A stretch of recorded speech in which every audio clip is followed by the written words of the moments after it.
सही कहा है किसी ने, चिंता और चिता में सिर्फ एक बिंदु का फर्क होता है। इस दुनिया में कुछ लोग बेवजह चिंता करते हैं, बिना किसी कारण ही अपने आप को और मन को परेशान करते रहते हैं। चिंता हमें बीमार करती है। आज की इस कहानी में हम सीखेंगे कि क्यों हमें बेवजह चिंता नहीं करनी चाहिए। एक गांव में एक किसान था जिसे एक बहुत ही बुरी आदत लग चुकी थी, और वह आदत थी बेवजह चिंता करने की। वो हर समय किसी ना किसी चीज की चिंता करता ही रहता। वो हर समय सोचता रहता कि कहीं मेरे साथ कुछ गलत ना हो जाए, जबकि उसकी जिंदगी में अभी तक सब कुछ ठीक ही चल रहा था। उसके पास एक बड़ा सा खेत था जिसमें अच्छी खासी फसल हो जाती थी। खेती करने के लिए 2 बैलगाड़ियां थीं, एक अच्छा घर था, एक पत्नी और 2 प्यारे बच्चे थे। लेकिन फिर भी वो किसी ना किसी अनहोनी के बारे में सोचकर बेवजह चिंता करता रहता। कभी सोचता कि अगर मेरी फसल में कीड़े लग गई तो क्या होगा, अगर आवारा पशुओं ने फसल को बर्बाद कर दिया तो क्या होगा, अगर सूखा पड़ गया या अत्यधिक बारिश हो गई तो मेरी फसल खराब हो जाएगी। ऐसे ही वो भविष्य की अन्य बातों के बारे में सोचकर बेवजह चिंता में डूब रहा था। जैसे कि कहीं खेती के समय मेरे बैल बीमार ना पड़ जाए, मेरे बच्चों का भविष्य कैसा होगा, कहीं बुढ़ापे में मुझे कोई बड़ी बीमारी ना हो जाए, मेरे बच्चे बुढ़ापे में मेरा ख्याल रखेंगे भी या नहीं, वगैरह वगैरह। अपनी इस लगातार बेमतलब चिंता करने की आदत की वजह से वो आसान और परेशानी नहीं लगता था, और अब उसका किसी भी काम में मन भी नहीं लगता था। उसकी पत्नी ने भी इस बात को अनुभव किया कि उसे बिना मतलब चिंता करने की आदत पड़ चुकी है। उसने उसे कई बार समझाने की कोशिश भी की, तुम बेवजह चिंता करना छोड़ दो, लेकिन उसके समझाने का कोई मतलब नहीं रहा। उसे पता चला कि नगर में एक महात्मा आए हैं जिनके पास सारी समस्याओं का हल है। फिर एक दिन वो उसे लेकर एक बौद्ध भिक्षु के आश्रम में पहुंची। बौद्ध भिक्षु बहुत ही बुद्धिमान और ज्ञानी व्यक्ति थे। किसान और उसकी पत्नी अपनी सारी समस्या बौद्ध भिक्षुओं के समक्ष रख दी। किसान ने कहा, महात्मा, मैं हर समय किसी न किसी बात की चिंता करता रहता हूँ। मैं ज्यादातर उन बुरी चीजों के बारे में सोचकर चिंतित होता रहता हूँ जो अभी तक मेरे साथ हुई भी नहीं। किसान की समस्या को पूरे ध्यान से सुनने के बाद बौद्ध भिक्षु ने कहा, ठीक है, तुम दोनों कल सुबह आना और फिर मैं तुम्हें तुम्हारी समस्या का समाधान बता दूंगा। अगली सुबह जब किसान और उसकी पत्नी बौद्ध भिक्षु के आश्रम में पहुंचते हैं तो देखते हैं कि बौद्ध भिक्षु बहुत ही चिंतित अवस्था में जमीन पर पालथी मारकर बैठे हुए हैं और उनके सामने एक दूध से भरा गिलास रखा हुआ है। बौद्ध भिक्षु बार बार उस दूध के गिलास की तरफ देख रहे हैं और फिर कभी अपना हाथ अपने सिर पर रखते तो कभी जमीन पर वो बहुत ही चिंतित और बेचैन दिखाई पड़े थे। ये देखकर किसान ने पूछा, महात्मा, आप इतने परेशान क्यों लग रहे हैं? आपके समक्ष दूध रखा है, आप इसे पी क्यों नहीं लेते?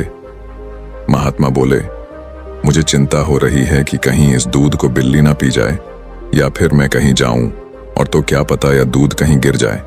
मैं दूध को पीना तो चाहता हूं लेकिन मेरा भी मन नहीं है। मैं तो यही सोच रहा हूं कि अगर ये दूध खराब हो गया या कोई गंदी चीज इस पे पच गया तो फिर क्या होगा? इतना सुनकर किसान जोर जोर से हंसने लगा। किसान ने हंसते हुए कहा, इसमें इतनी चिंता करने वाली कौन सी बात है? ये दूध ही तो है। अगर इसे बिल्ली ने गिरा दिया या ये खराब हो गया या फिर किसी ने इसे पी लिया तो क्या हो गया? ये आपको दोबारा मिल जाएगा और वैसे भी आपका चिंता करना व्यर्थ है, क्योंकि ना तो अभी इसे बिल्ली ने गिराया है, ना ही खराब हुआ है और ना ही अभी इसे किसी ने पिया है, और हो सकता है कि भविष्य में ऐसा हो भी ना। किसान के मुंह से ये बातें सुनकर बौद्ध भिक्षु मुस्कुराए और बोले, मैं भी तो तुम्हें ही यही समझाने का प्रयास कर रहा हूं कि भविष्य की उन घटनाओं की चिंता करना व्यर्थ है जो अभी हमारे साथ हुई ही नहीं, और बहुत बड़ी संभावना है कि वो कभी होगी भी नहीं, और अगर हो भी गई तो जिस चीज को तुम एक बार हासिल कर सकते हो उसे तुम दोबारा भी हासिल कर सकते हो, और अगर नहीं कर पाए तो कोई बात नहीं, क्योंकि समस्याओं के आने के साथ ही उन समस्याओं का सामना करने की हिम्मत भी अपने आप ही आ जाती है। ये बातें सुनने के बाद किसान को लगा जैसे किसी ने उसके गाल पर एक थप्पड़ मारकर उसे नींद से जगा दिया हो।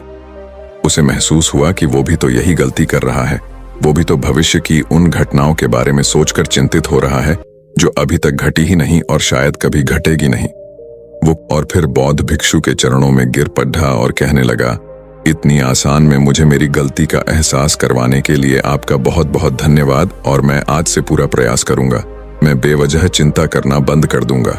जापान में एक लोकप्रिय कहावत है, अगर तुम चल रहे हो तो सिर्फ चलो, अगर तुम खा रहे हो तो सिर्फ खाओ, लेकिन एक समय में सिर्फ एक ही काम करो, चिंता न करो। इस लोकप्रिय कहावत के अर्थ ने मुझे हैरान कर दिया था और सच कहूं तो मुझे ऐसा लगता है कि कहावत के अर्थ में ही वो राज छुपा है जिसे अगर किसी ने अच्छे से समझ लिया और अपने जीवन में उतार लिया तो वो चिंता के बंधन से ही हमेशा हमेशा के लिए मुक्त हो जाएगा। इस कहावत के अर्थ के बारे में हम आगे बात करेंगे, लेकिन उससे पहले देखते हैं कि हमारे दिमाग में इस तरह के विचार ज्यादा चल रहे होते हैं। पहला, क्या मैंने ये काम सही से किया? दूसरा, क्या मैं इसे और बेहतर कर सकता था? तीसरा, इसका परिणाम क्या होगा? और चौथा, लोग मेरे और मेरे काम के बारे में क्या सोच रहे होंगे? ये ऐसे कुछ विचार हैं जो हमारे दिमाग की सिस्टम में ज्यादातर समय चलते रहते हैं, लेकिन हमें पता नहीं चलता क्योंकि हमने इन विचारों के साथ जीना सीख लिया है और हमारा दिमाग काम भी ऐसे ही करता है कि अगर हमने इसे किसी काम को कई बार करवा लिया तो फिर ये उसे अपनी आदत बना लेता है और फिर हमारे चाहे बिना भी उस काम को करने का प्रयास करता है। शुरुआत में तो हम किसी भी काम को अपनी इच्छा से पूरे होशो हवास में करते हैं, लेकिन बाद में वो हमारी आदत बन जाता है और फिर हम बस बेहोशी की हालत में बिना सोचे समझे उस काम को करते चले जाते हैं।